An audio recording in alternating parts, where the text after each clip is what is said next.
Hello and welcome, dear viewers and dear filmmakers.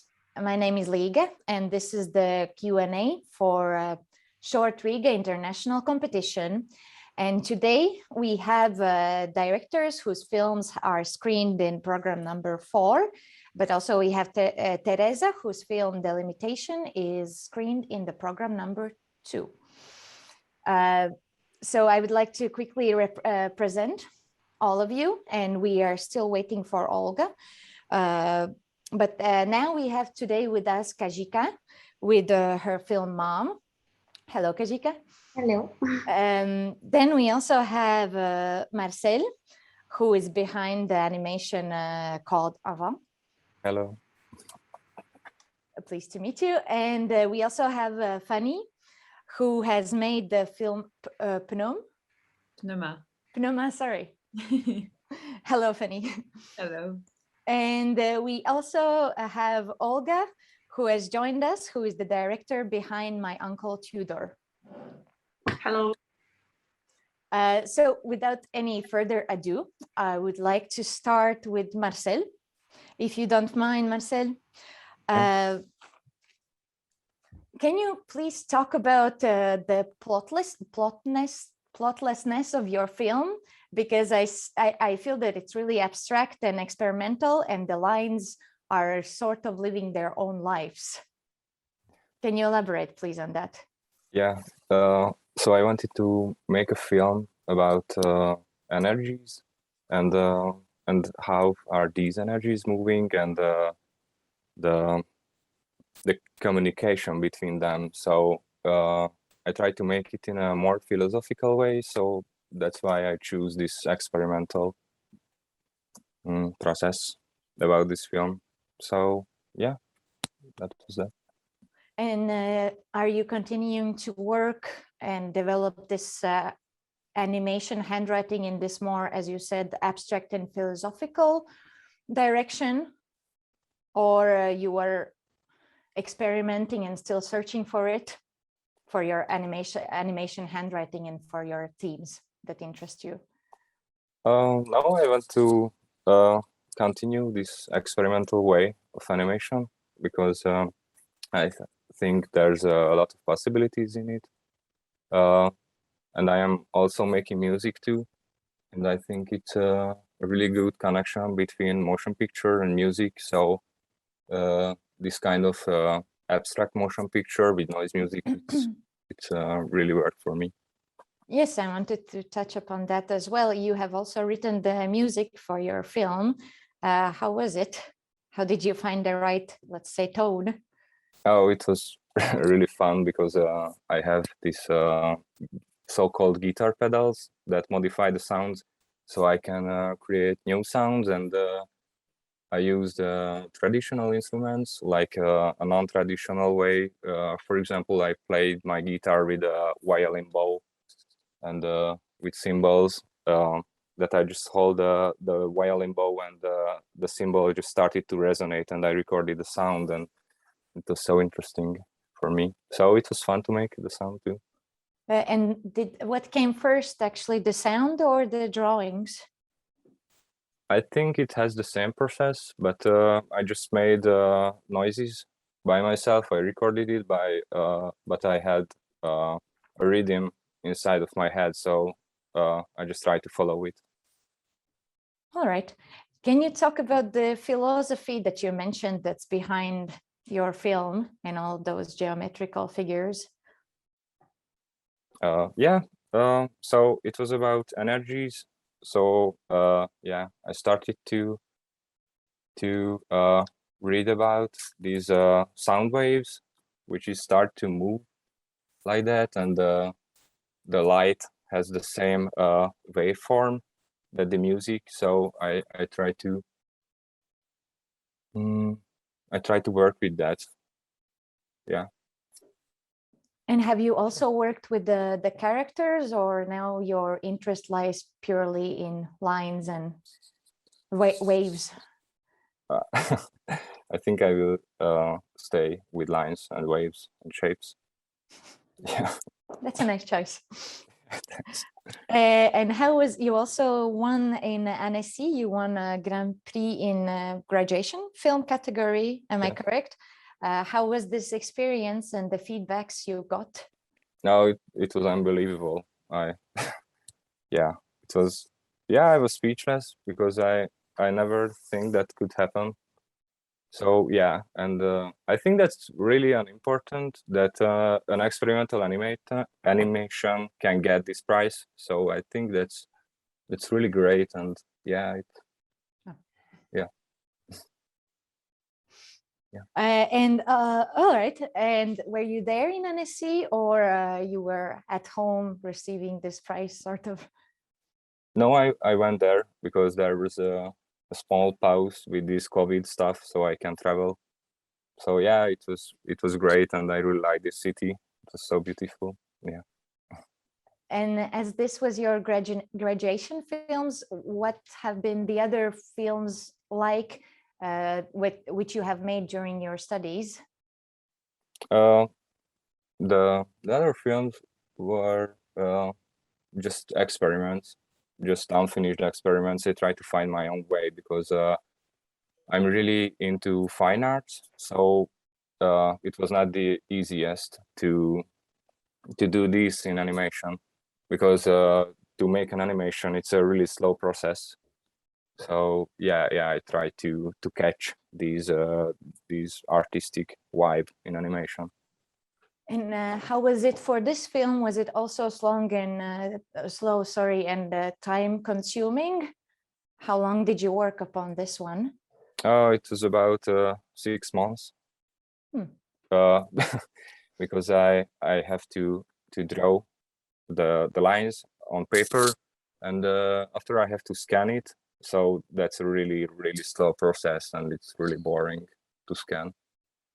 So yeah, and that was my first film, so I was not really experienced. I would maybe disagree. At least the result is really breathtaking and stunning. Thank you for your film, and thank you for being here. Thank you so much. Olga, hello. Hello. I would like to speak about your film, My Uncle Tudor. First of all, how did you even muster the courage to address your trauma and to depict it on a screen? Yeah, it was a very long process. Like, as I told you before, that I was 1 year in Latvia, and I passed to Doc Nomads, where I studied 2 years. It's the best documentary master film program. And there I used to make films about other people, but I like to deep into psychology of my protagonists. So at one moment, and sometimes it's very difficult to ask questions which are difficult to answer for people, especially in front of a camera. And at one moment, I felt that it was unfair for myself, and that if I want to grow up as a filmmaker, I needed to get rid of my own secrets.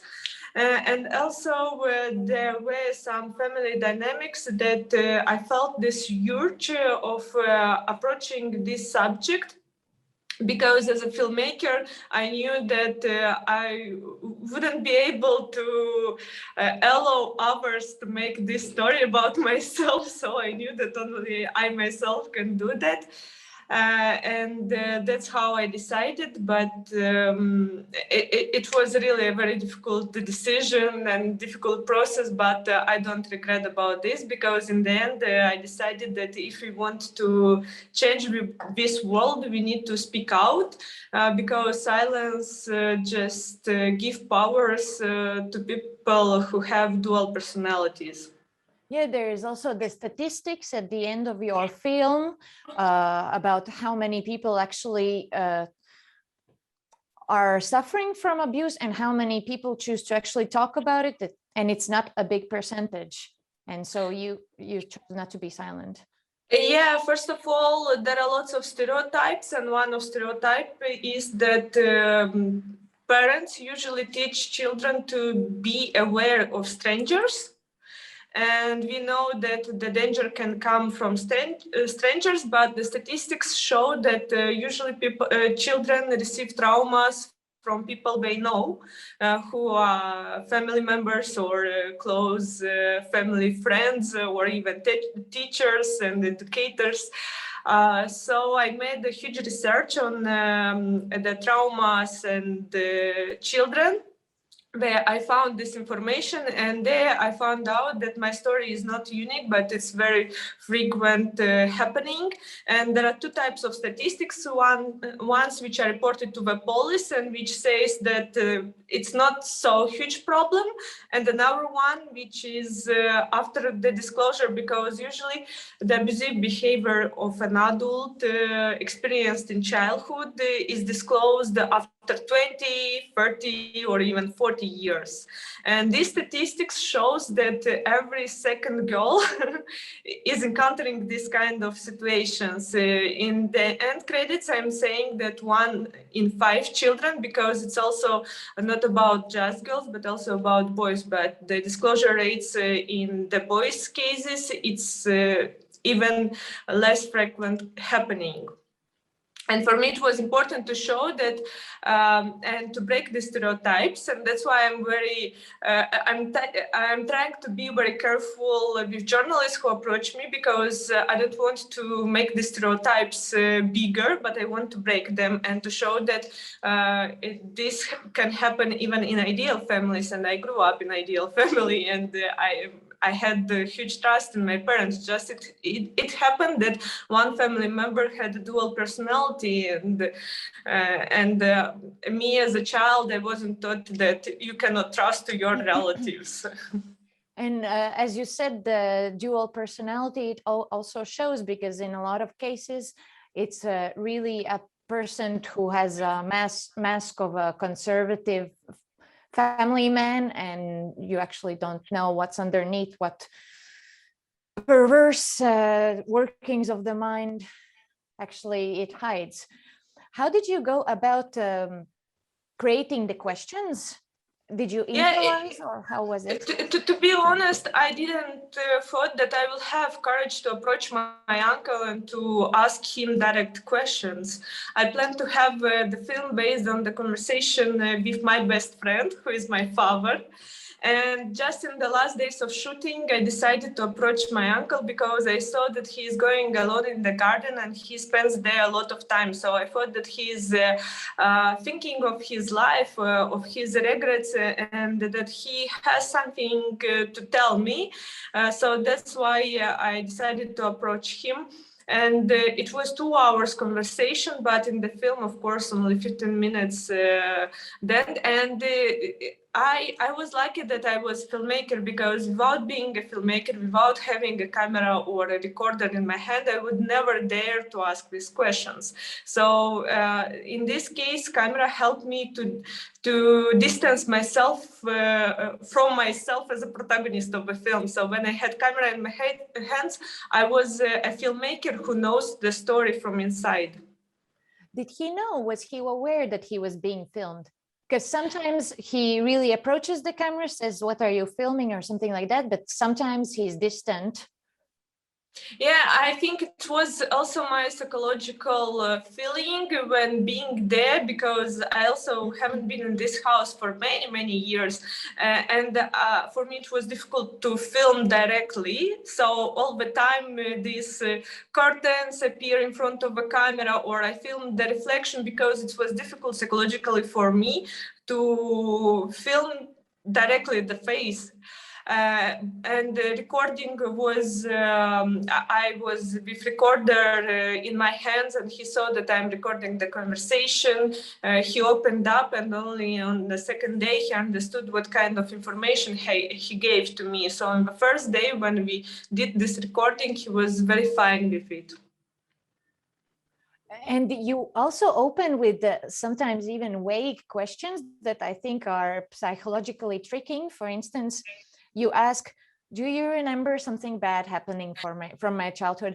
And I don't know if he planned it intentionally, but it's a rather good trap, because he can only tell you what he deems to be essential. And also it puts him on a test. Did you do it Yeah, you know, first of all, my memory is fragmentary, so I don't remember many things which are in the film. And also, I never spoke about this past with my uncle as well, so it was kind of weird to give direct questions. So we were very distant, and first I asked him about his biggest regrets in life. So I approached step by step the topic, and it was also depending on my emotional state on that right moment. And yeah, I didn't wrote questions beforehand, but I think they were in my head for a long time, for many years, so they came naturally. When he talks, sometimes also he justifies himself. Did you feel that you were being a bit belittled and manipulated? Of course, he doesn't feel guilty but he also grew up, and for me it was important to understand why. And I understood it later when I started working on my next project, that he and my parents and his wife, they grew up in totally different times. When he was a child of war. He saw war. When he was a child, he had nothing to eat. So even worse things happened in front of his eyes. That's why for him, his deeds are not so bad from his perspective, because he didn't harm physically. It was more a psychological harm. So that's why for him, it's very hard to understand at what level it could affect me or our children, because of course I'm not the only person who encountered this kind of behavior from his side. And I also got some emails afterwards and discovered our people who faced the same thing, even with did by my uncle. But for me it was... Sorry, do you think that now, after talking to you, he is a bit closer to realization of the magnitude? You know, sometimes in life happens things like in Master and Margarita's book. And my uncle passed away a month ago. It is not related to the film, because he just fell down and was paralyzed, and then he passed away. So I think for him, anyway, it was maybe after the film, I want to believe that he understood at what level his deeds affected the people around him, people maybe who trusted him.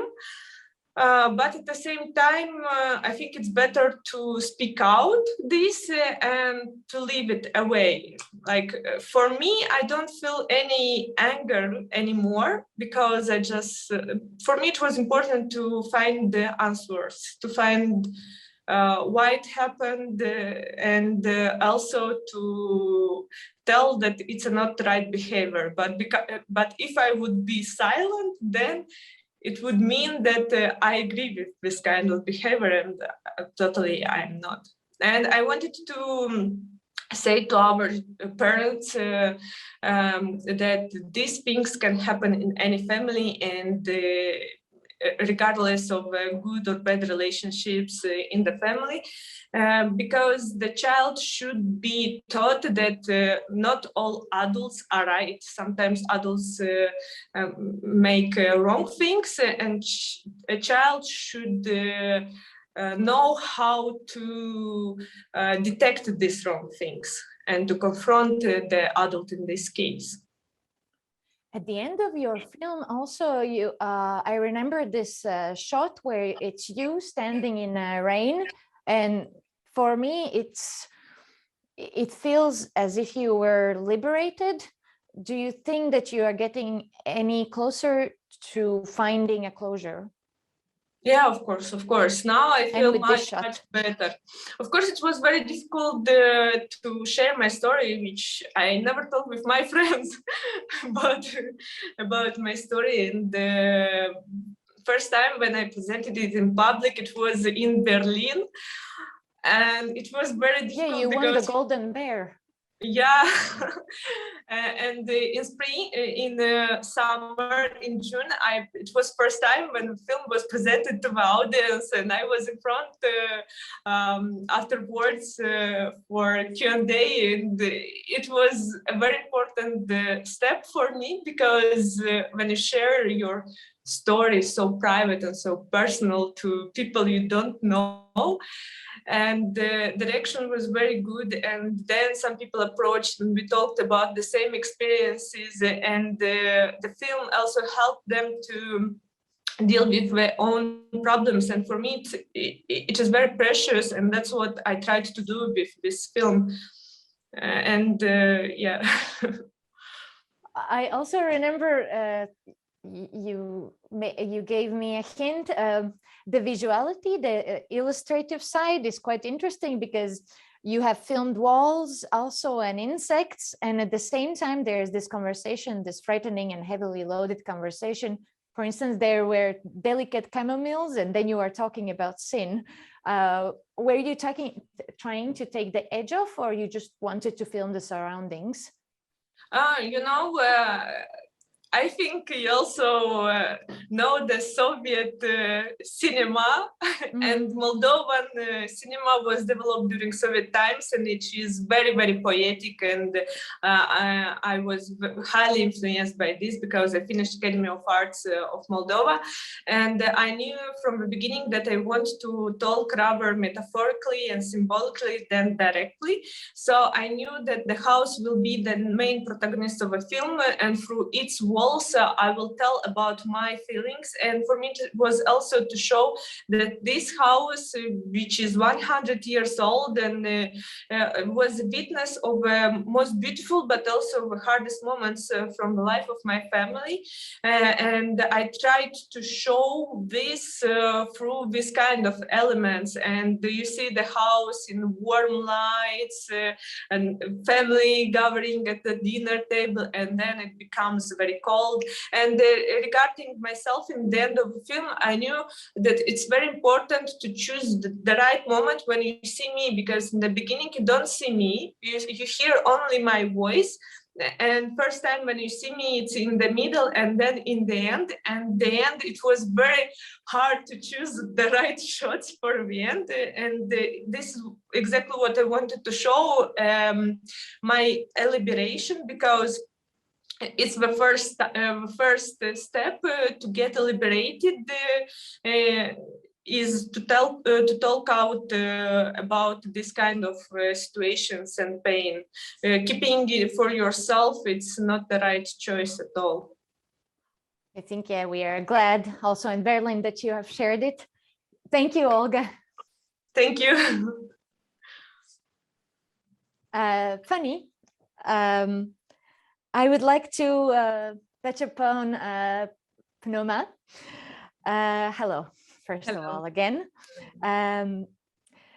There is a mix. I find that there's a mix of different worldviews in your film. You talk about God, Satan, then there's elements of mythology, nature, paganism. In your film, how do they interact, and what connects them? Yeah, so you're right. I think that in the beginning, the project was conceived as a video and vegetal installation. So it has gradually evolved into a film, and bringing together in the same narrative the different parts that were previously supposed to unfold in a space of exhibition.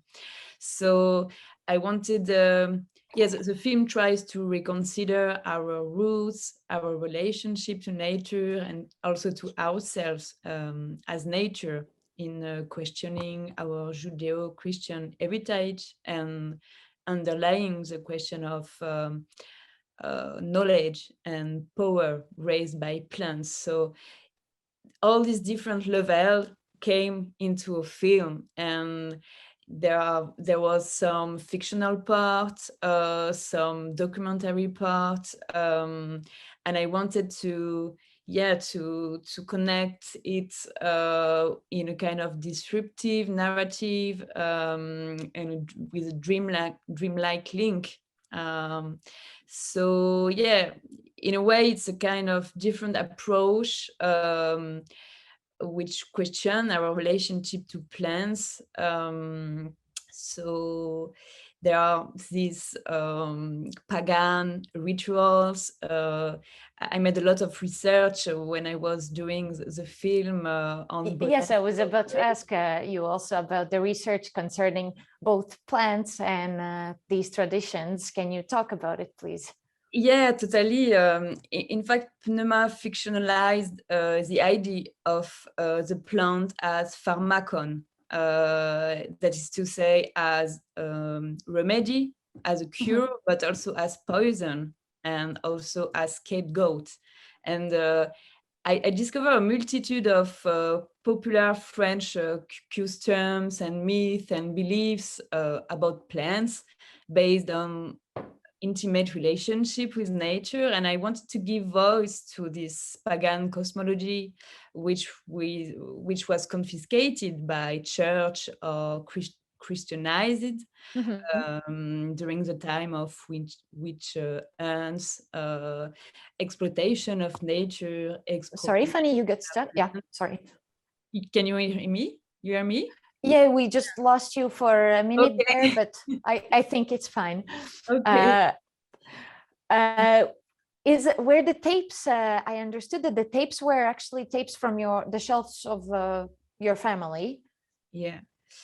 Yes, I used some old Super 8 and Hi8 camera because I wanted to assume an eye for the narrative, because it's a kind of big subject. I mean, our relationship to nature, and questioning the gap between nature, the separation between nature and culture, between body and spirit, between the self and the not self. And I wanted to maybe be at a very intimate level, speaking about my own story, because I grew up in a very religious environment, because my parents were in the charismatic renewal. It's a kind of sectarian part of Christian, and it was interesting because we were grow up with this idea that everything which came from the external world was satanic. But we grow up in surrounded by forests with this sense of sharing, and I feel from very little that this kind of separation, this kind of dichotomous culture cared by religion, was totally obsolete. So yes, I wanted to put my family in stage and to speak about them also, about all these contradiction that I think concern all of us. It's a kind of common cultural. So yes, but the film has a long process, because I came with my little camera to shoot my family. I bring a lot of material of my mother, of my father. I think I was in search of kind of answer, but finally in the film, something grew up from all of this, and the family layers become a little thing which have been more fictionalized to be able to talk about something a bit more common and shareable. And now, are you and your family also sort of into this nature shamanism thing? Because at least in Latvia we are, and so I think that your film will be really understandable for the viewers. I don't in know. Latvia, at least, for sure. Yeah, I think that it was a kind of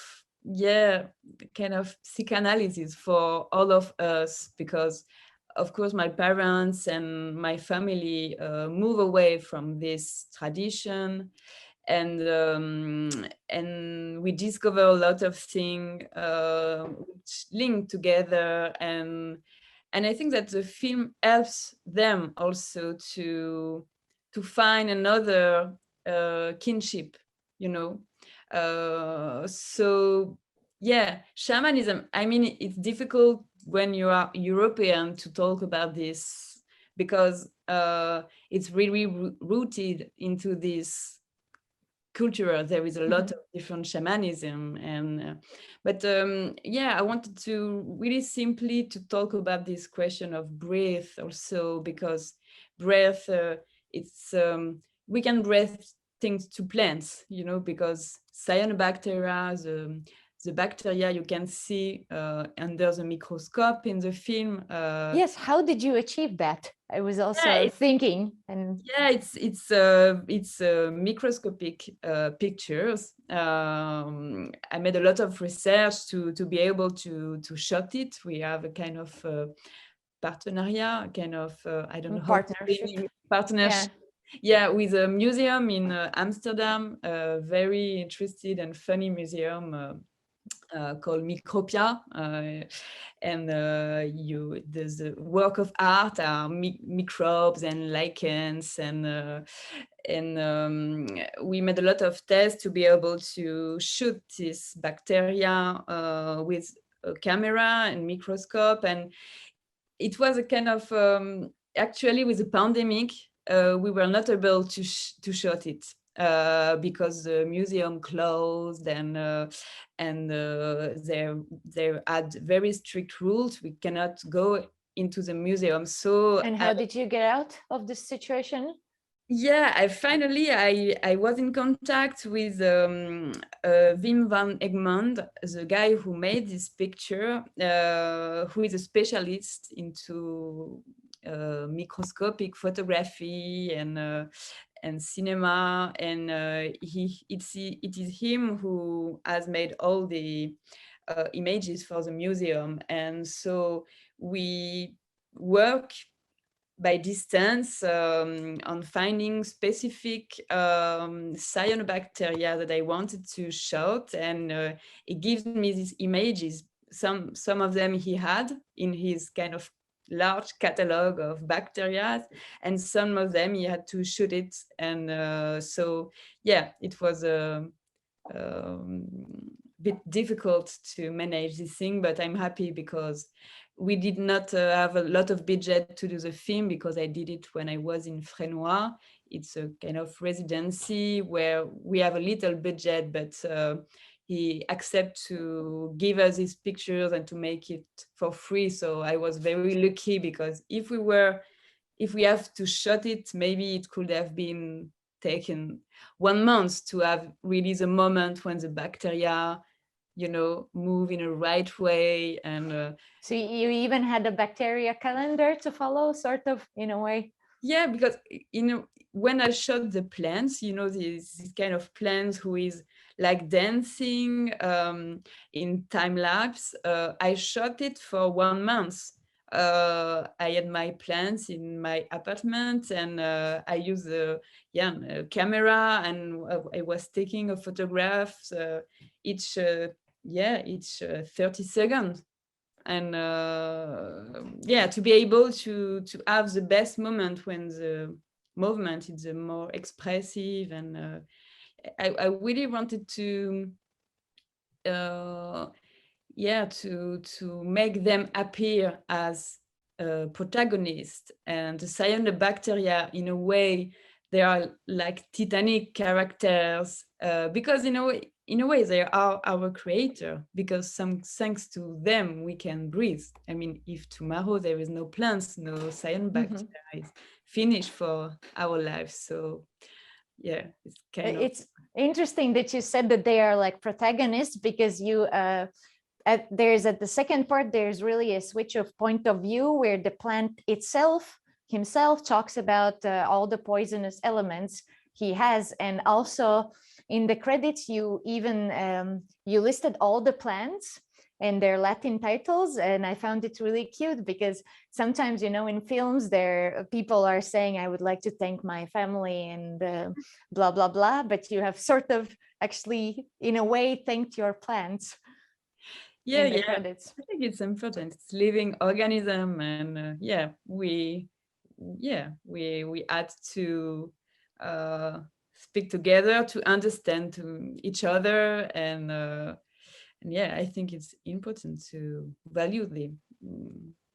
And how did you create briefly, how did you create the visual identity? Because the film is really, I find it also beautiful. As you said, it's meditative, but it's also nocturnal and hypnotic. How did you create that visuality and the concept? It was very difficult because, as I said, there are a lot of different layers. So I was very attached to keep this heterogeneous editing, and so you have very something fragmented, but also something who flows like this, and I fight a bit with my DOP because she wanted to, you know, make all the thing in the same level. For example, What do you mean? When you see, for example, the ragged trees, the trees where you have these clothes who has not on the branch, it's the day, but all the scene with my family is by night. So I really wanted to feel a kind of coexistence between these elements, but not recreate a kind of artificial sense that everything is happening on the same time, because it's a film about also coexistence. So yes, and no, I wanted to I think also that the music helps also to create this kind of yes, for sure, it enhances the experience. For sure, it's quite beautiful. Thank you to you, your family, and your plants. I would even like to say thank you. Kajika, can you please tell us what inspired you to create such a nightmarish vision of future? It's not really the future, it's more the vision I had when I was quite depressed when the idea came, and I was in my bed and I had these flashes of pictures of a little girl who is me, trying to escape from something, and then I decided to quit school to do this short film. What school was it? Was it for Gobelin. film? It was Gobelin. Animation film. Okay. Yeah. So you quit the school in order to pursue your animation? Yeah, and then during more than 1 year, I was just at my flat doing this short film, and I didn't do any storyboard. So I was just doing shot and shot and shot and shot that came into my head. And it was funny because at the end, I didn't know if it was working or not. So you just had a bunch of drawings and just pictures? Animated all day long. I was working on it and following my intuition, but I didn't really know where it goes. Where it will go. Yeah. How do you know at which point it came together?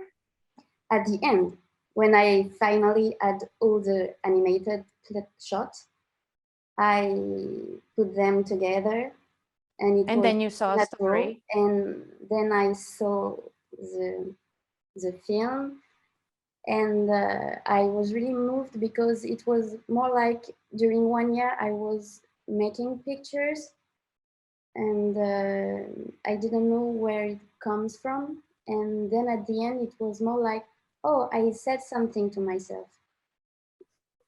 Okay. And my film is talking about love.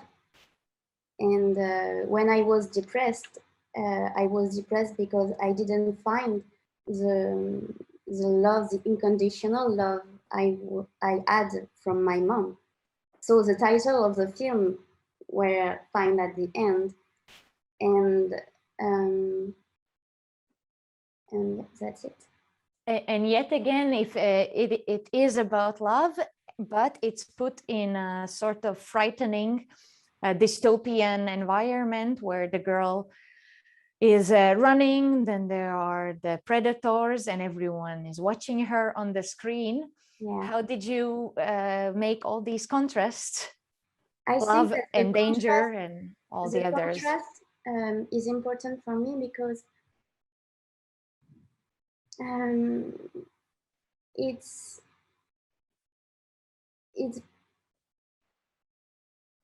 it creates even more beauty in delicatesse, in douceur, in softness. Yeah, tenderness and delicacy. And tenderness, yeah. And I think it's probably speak to myself too, because I'm quite intense. And sometimes it's really hard for me to live in my body. Mm-hmm. And sometimes it's amazing. And I love the fact that we can have both things. And that for me, finding beauty even in hard moments, it's like, okay, there is that, and it's in my mind, and I just accept it and I give emotion without changing it. Mm-hmm. So like I find pictures, but it's just pictures that it's great for my emotion and that came from the universe. I don't know, but I just give it, and it's like I'm writing something without wanting to tell something. Just it's just the images, yeah, that come to you. Like an open door, an open door on something else. And I just trying to be the best tube. She is also this little girl. She's watched on a screen every step she takes all over the world. And also in the pitch, you have referenced the Truman Show. Why so? Why did you put her in this environment and this condition? I think that it creates something that it's out of connection. Like we see each other, but we don't connect to each other. And they are not connecting to her suffering. Yeah, they're just passively sometimes eating their lives. Mm-hmm. And at the end, it's about love, and there is just this little chenille. Sorry? Chenille, that word I don't know. The caterpillar. Ah, caterpillar, yes. Yeah, there is just this little caterpillar, and she finds a connection with this little insect. Mm-hmm. And this moment is really soft, and it's like, okay, there is this memory that came from my childhood that is like unconditional love. And it's not like she's not waiting to be unconditional love. She's just putting it in the world. And she's connecting also in such a dangerous and setting. Then she finds a kind of peace, like acceptance. One of your drawings is particularly haunting, the one where they all are sleeping, the humans and the horses. Yeah. What does it mean or represent to you, this particular shot? That I have inside of me, that's really brute and personal. It's like the violence that's in the world is the same things. It's some people that's searching for being unconditionally loved and acceptance for who they are. But the human is so complex, and so there is so much stuff that it's weird in human body. And I think that the first step is maybe to accept our weirdness.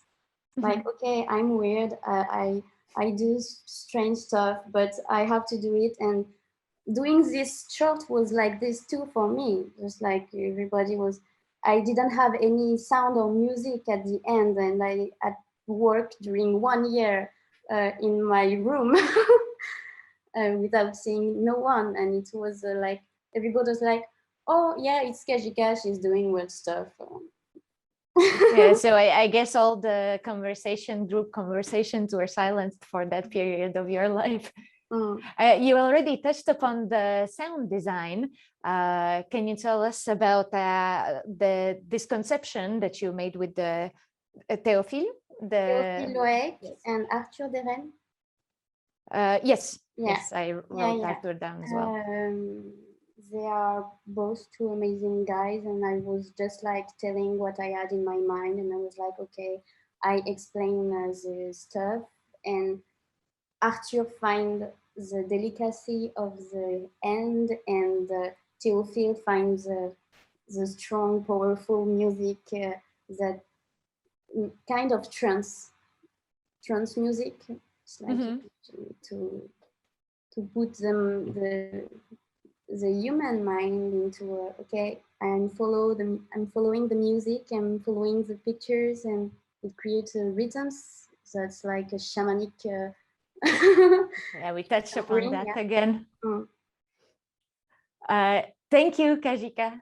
And it was worth actually quitting your school and being locked inside in order for you to make this beautiful film. Yeah, I love freedom. Yes, me too. It's quite nice. I think we have like 3 minutes left. I would like to just quickly ask all of you, what did you learn from making this particular film? And I don't mean just maybe, or maybe also technically, but what did you take from this experience with the film that you have made? Whoever's ready. Maybe Fanny.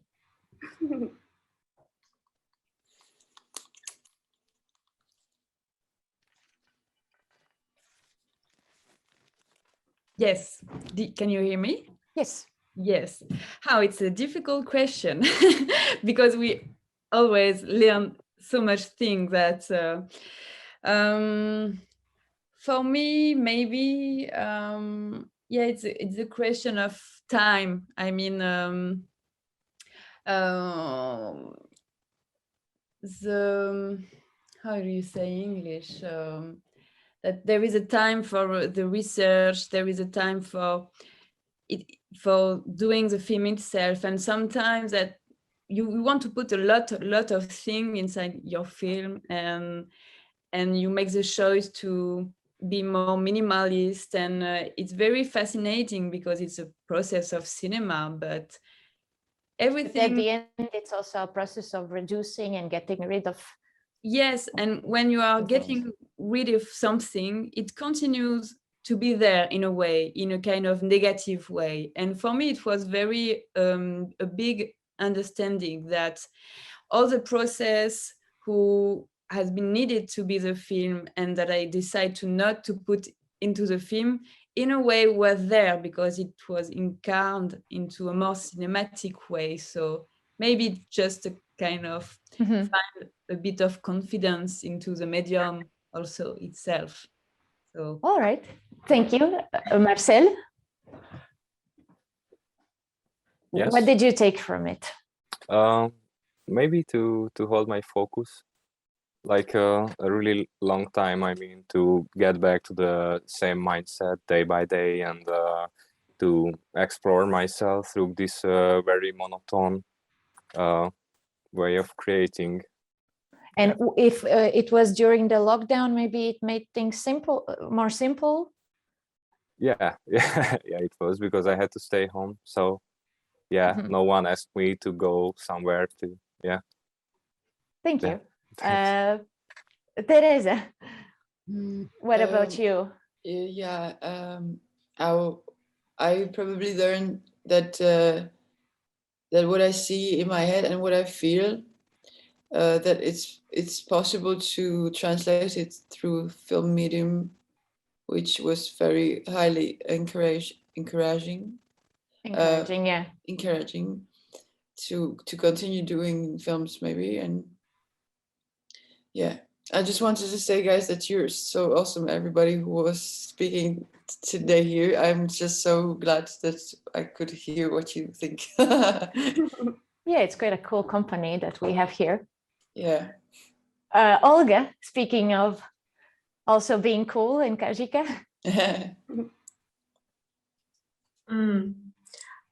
You know, like my film, I think it's a journey to freedom. And what I learned is that to trust in myself more and to have more courage. And that these two elements are actually the key to freedom. Well said. Kajika, what about you? I learned that I don't know what I'm doing while I'm doing it. Yeah, with all the drawings that you had before the story even came together. Creative process, each part, I don't know what I'm doing while I'm doing it. It's just after, even if in life, you know, you're living the moment and then you say, ah, yes, it was. And then in sense, it's creating sense, but when we do stuff, we just do stuff. You could be a motivational speaker. Yeah. Like we do stuff and we just do it. It's really nice. Thank you, guys. Thank you for joining. And thank you also to all the viewers. And thanks for sharing your films with us. Thank you. Thank you, everyone. Thank you. Thank you, everyone. Thank you.